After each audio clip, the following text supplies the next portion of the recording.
When I was a kid, books and cartoons shaped my view of the world. Some things just made sense. Good guys win and bad guys lose. Pies cooling on the windowsill are the greatest aroma known to mankind, and the premier way to show if someone was an adult is have them drink from a nice, dark jug marked with 3 black X's. Alcohol. One of the world's favorite addictions, right up there with video games, and petting your cat with a lot of passion.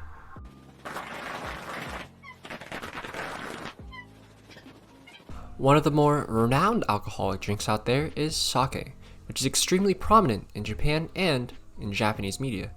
Now, this drink has a long history, dating back all the way to the 3rd century BCE. But how's it made? Well, of course, it's through microorganisms. Actually, the answer to how a lot of things are made is usually microorganisms. In the case of sake, Aspergillus Oryzae, or short form A. Oryzae, is also known as koji mold, and is a filamentous fungus primarily used in East Asia. It is a key player in making Japan's national beverage, and as such, is also considered Japan's national microorganism. So what is A. Oryzae? Well, it might be easier to start off with what it does. That is, converts rice starch into sugars. This is part of what sets sake apart from other alcoholic beverages such as wine, which it is often confused for. Wine is created by fermenting sugars from fruits like grapes, but in sake, the sugar is actually converted first from rice starch and then fermented. In case you didn't know, fermentation is a process where sugars like glucose, fructose, and sucrose are converted into cellular energy.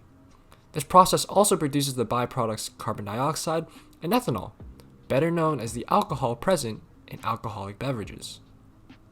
Like I said before, A. Oryzae has a long history. One of its features in regards to traditional Japanese fermentation is the use of solid-state cultivation, or SSC, which involves cultivating microorganisms on moist solid particles surrounded by a continuous gas phase. This style of fermentation is thought to have originated around 2,000 to 3,000 years ago in China, which was then imported to Japan sometime during the Yayoi period. Koji, the name of the filamentous fungus in fermentation, has been commercially available since the 13th to 15th century. This means that, without knowing that it was composed of a microorganism, koji had been cultivated for all this time. This is actually why A. Oryzae is considered a koji mold, to indicate both the material fermented in the form of SSC, as well as the A. Oryzae microorganism itself.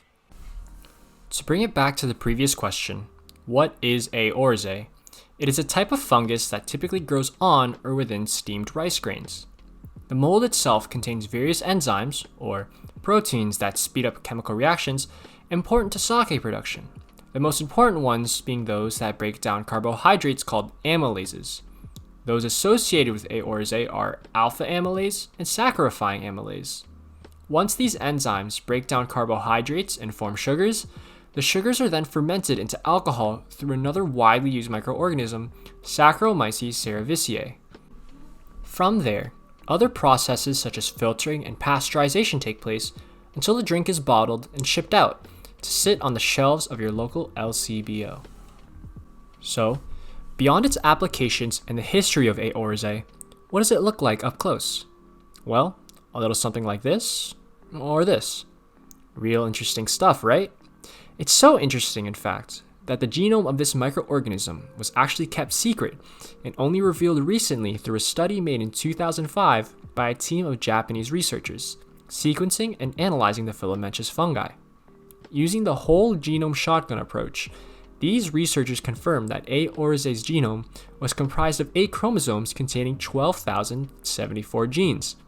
For comparison, humans have 46 chromosomes and 20 to 25,000 genes, although apples have 17 chromosomes and 57,000 genes. This doesn't really illustrate anything other than the fact that the number of genes doesn't correlate with the complexity of an organism, but that's a whole other shtick. Point being, specific genes within A. Oryzae associated with enzymes, amino acid metabolism, and sugar uptake transporters makes this microorganism ideal for fermentation, as opposed to other fungi found within the same species of Aspergillus. That's a real quick rundown of what makes sake tick. There are other applications of A. oryzae beyond sake though, as it's involved in the production of shochu, soy sauce, and miso. But this video is about sake, and it's going to stay that way. So, next time you go for an alcohol run and want to try something out for the first time, consider purchasing a nice, refined bottle of sake, prepared for you by the wondrous koji mold, Aspergillus Oryzae.